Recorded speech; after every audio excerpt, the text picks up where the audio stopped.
Assalamualaikum. Waalaikumsalam. Silakan masuk, Mbak. Terima kasih. Silakan masuk, Mbak. Iya.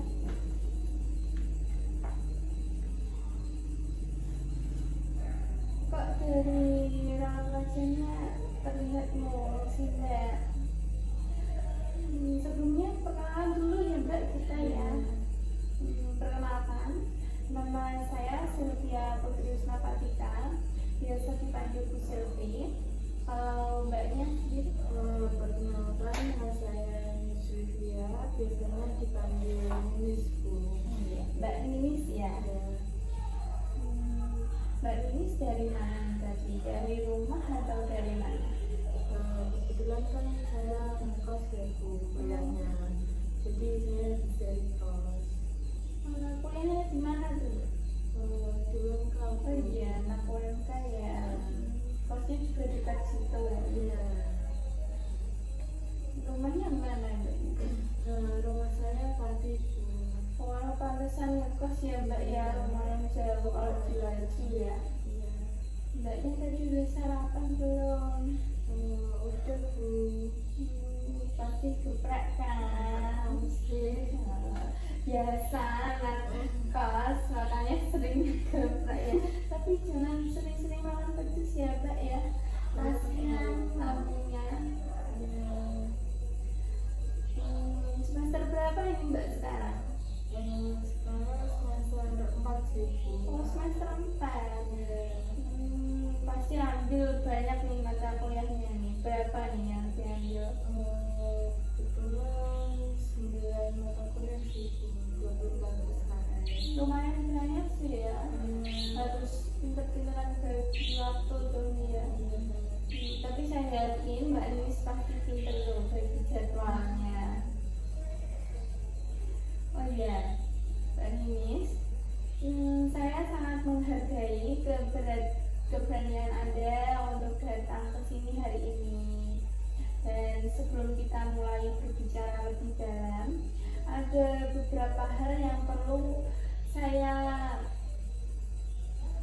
saya sampaikan tentang sesi konseling kita ya. Nah, sebagai konselor di sini saya membantu Anda untuk mengeksplorasi perasaan dan mencari solusi ya, bukan untuk menghakimi. Nah, semua yang kita bicarakan di ruangan ini akan dijaga kerahasiaannya sesuai dengan kode etik konseling dan tidak akan saya bagikan kepada siapapun tanpa persetujuan Anda ya. Nah, sesi kita ini akan berlangsung selama 50 menit ke depan, Mbak. Nah, apakah Mbak ini memiliki pertanyaan tentang ini? Tidak sih Bu, saya paham dan terima kasih tadi karena sudah menjamin tentang kerahasiaan. Baik Mbak Ninis. Nah, sekarang ruangan ini sepenuhnya untuk milik Mbak Ninis untuk bercerita. Nah, saya di sini untuk mendengarkan dengan penuh perhatian. Coba Mbak bisa diceritakan kepada saya apa yang sedang Mbak Ninis alami? Saya tuh merasa sangat tertekan ya Bu, karena tuh di rumah banyak masalah keluarga. Terus saya takut sekali BK saya tuh turun drastis. Sementara orang tua saya tuh sangat menuntut IPK saya harus bagus. Nah, rasanya tuh seperti terjebak di antara dua tekanan yang sama-sama berat gitu loh Bu. Jadi yang saya tangkap ya, Anda itu sedang menghadapi situasi yang sangat menantang dari dua sisi. Di satu sisi ada masalah-masalah di lingkungan keluarga yang tentu mempengaruhi konsentrasi Anda. Dan di sisi lain ada ekspektasi tinggi dari orang tua tentang prestasi akademik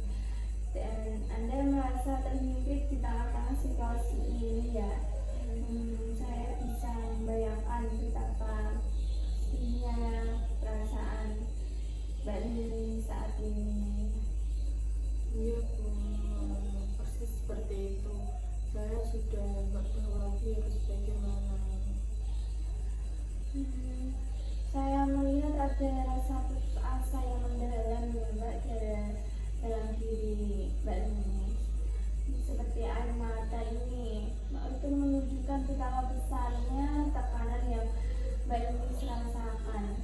Nah, bagi Mbak Ninis, apa sih makna dari IPK yang bagus itu? Apakah itu sesuatu yang Mbak Ninis inginkan untuk diri sendiri atau lebih kepada untuk memenuhi harapan orang tua? Awalnya saya tuh juga ingin IPK saya tuh bagus karena tuh bagus untuk masa depan saya. Tapi sekarang rasanya tuh lebih ke saya takut mengecewakan orang tua, apalagi di rumah sudah banyak masalah mantu. Saya nggak mau menambah beban mereka dengan nilai saya jelek. Mari kita eksplorasi lebih detail ya Mbak tentang situasi ini. Nah, bisa Mbak Ninis ceritakan seperti apa sih masalah keluarga yang sedang terjadi dan bagaimana hal tersebut mempengaruhi kemampuan Mbak Ninis untuk fokus belajar? Orang tua saya tuh sudah ada masalah keuangan dan sering bertengkar. Nah, di saya tuh juga sudah mulai bandel, sering pulang larut malam. Rumah itu rasanya jadi nggak nyaman sama sekali tuh. Kalau mau belajar itu susah, untuk konsentrasi itu susah. Nah, karena tuh sering ada keributan di rumah. Tapi kalau saya belajar di luar rumah, orang tua tuh marah karena tuh anggap saya tuh buang-buang uang gitu. Jadi untuk memastikan pemahaman saya ini benar, Anda ini membutuhkan lingkungan yang kondusif untuk belajar, tapi rumah tidak menyediakan itu karena ada konflik keluarga. Nah, ketika Anda mencari alternatif tempat belajar, justru malah mendapat tekanan dari tambahan dari orang tua ya Mbak ya. Terus kemudian ada beban emosional karena merasa bertanggung jawab untuk menambah masalah keluarga dan prestasi akademik yang menurun. Apakah seperti itu Mbak? Iya Bu, tepat sekali. Saya tuh merasa stuck banget. Nah, tadi ya Mbak Ninis itu menyebutkan tidak ingin menambah beban orang tua dengan nilai jelek. Saya ingin menantang pemikiran ini sedikit. Apakah prestasi akademik Mbak Ninis ini benar-benar menjadi penyebab masalah keluarga? Atau masalah keluarga sudah ada lebih dahulu dan justru mempengaruhi prestasi Mbak Ninis? Sebenarnya masalah keluarga itu ada dari sebelum semester ini sih Bu. Tapi nilai saya tuh baru mulai terpengaruh belakangan ini. Terima kasih Mbak Ninis sudah mau menceritakannya ya. Nah, Mbak Ninis itu sebenarnya sudah menunjukkan insight yang baik. Sangat wajar jika masalah keluarga mempengaruhi performa akademik, dan ini itu bukan kegagalan pribadi Mbak Ninis, tapi respon normal terhadap stres lingkungan. Nah, Mbak Ninis tidak sendirian dalam menghadapi hal ini ya. Nah, saya ingin mengidentifikasi pikiran-pikiran otomatis yang muncul terkait situasi ini. Apa saja yang biasanya Mbak Ninis pikirkan ketika melihat nilai ujian atau tugas Mbak Ninis? Biasanya tuh saya berpikir gini tuh, gawat IPK pasti turun, orang tua tuh pasti kecewa. Nah, saya nggak berguna, keluarga sudah susah payah untuk saya tuh malah nambah masalah gitu. Sekarang mari kita challenge ya pikiran-pikiran tersebut satu persatu untuk pikiran saya anak yang tidak berguna. Coba tanyakan pada diri sendiri, Mbak Inis. Yang pertama ya, apakah satu nilai atau IPK itu menentukan seluruh nilai diri Anda Anda sebagai manusia? Dan yang kedua, apa saja kontribusi positif yang pernah Mbak Inis berikan kepada keluarga? Dan yang terakhir, jika teman Mbak Lilis mengalami situasi serupa, apakah Mbak Lilis akan mengatakan mereka tidak berguna?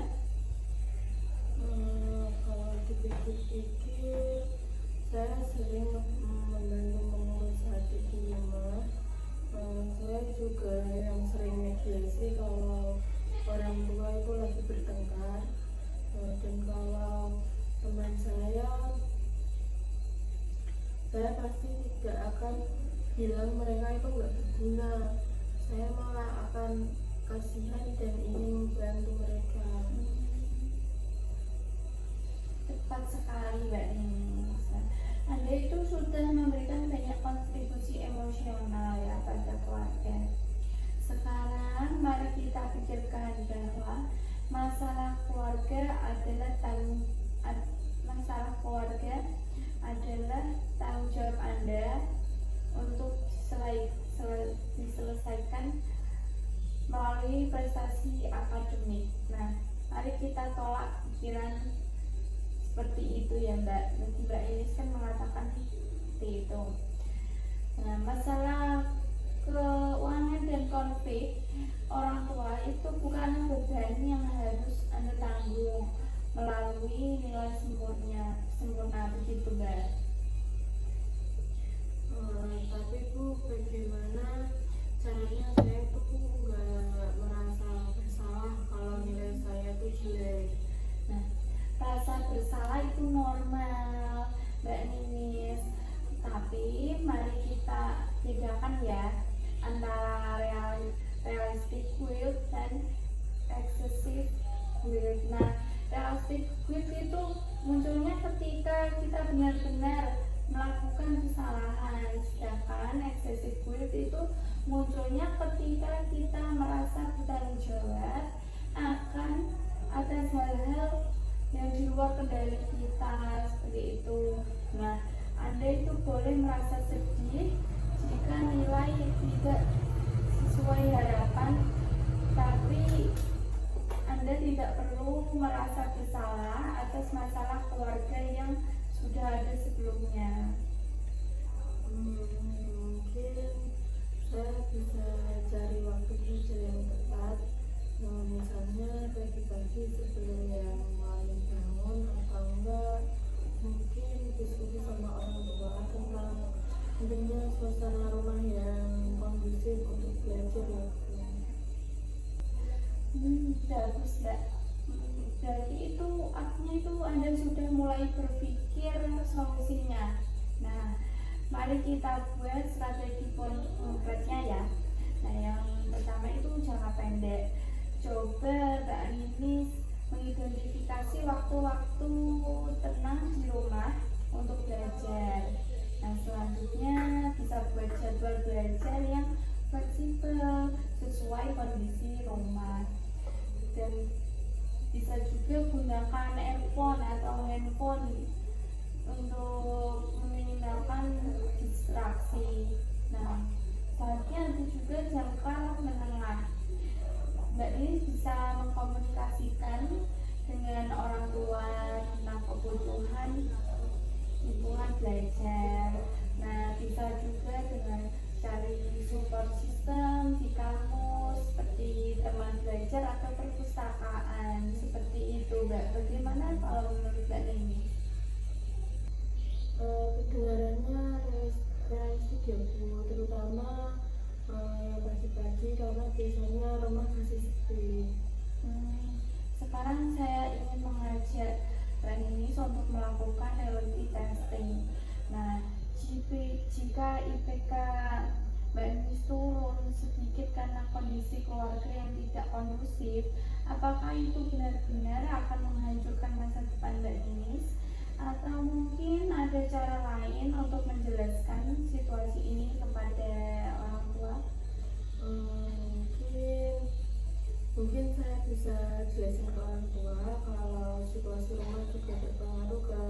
belajar saya ya Bu, dan mereka turun sedikit mungkin nggak seburuk yang saya bayangkan.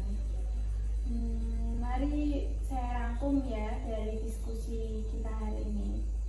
Yang pertama, dari masalah keluarga dan prestasi akademik adalah dua hal yang saling mempengaruhi. Tapi Mbak Ninis bertanggung jawab tetapi Mbak Ninis itu tidak bertanggung jawab untuk menyelesaikan masalah keluarga melalui nilai sempurna.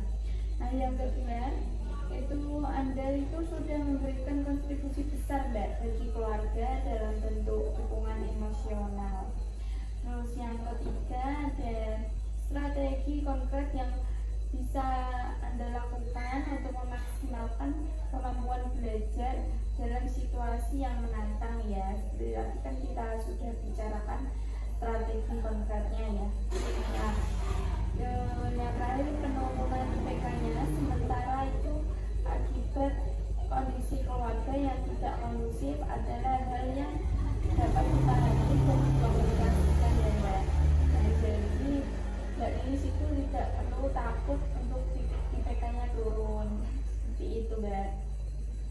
Nah, dan saya itu ada tugas nih untuk minggu ini. Saya ingin Mbak Ninis itu mencobanya. Yang pertama, setiap kali muncul pikiran saya menambah beban keluarga, coba tulis di HP dan counter dengan satu kontribusi positif yang sudah Anda berikan. Nah, yang kedua, coba jadwal belajar pagi selama 3 hari dan catat hasilnya ya. Dan yang terakhir, pikirkan cara yang tepat untuk berkomunikasi dengan orang tua dengan situasi ini. Seperti itu Mbak Ninis. Siap Bu, saya akan mencobanya. Saya sangat mengapresiasi keberanian Mbak Ninis berbagi cerita yang sangat personal hari ini, dan Mbak Ninis menunjukkan kematangan emosional yang luar biasa dan menghadapi situasi yang kompleks ini. Tapi ingat, Mbak Ninis tidak sendirian. Situasi keluarga yang sulit tidak mendefinisikan nilai Mbak Ninis sebagai anak atau sebagai mahasiswa. Apakah ada hal terakhir yang ingin disampaikan, Mbak? Terima kasih banyak Bu. Untuk pertama kalinya sejak lama saya sudah merasa ada harapan nggak sendirian. Saya akan mencoba teknik-teknik yang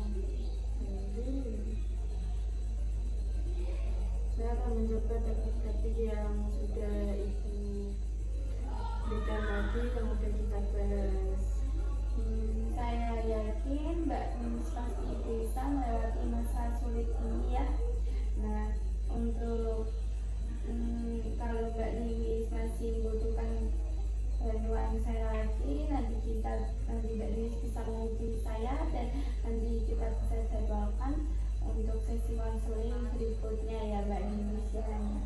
Sampai ketemu dan lain waktu ya. Terima kasih ya Bu. Iya Mbak, sama-sama. Saya pamit dulu.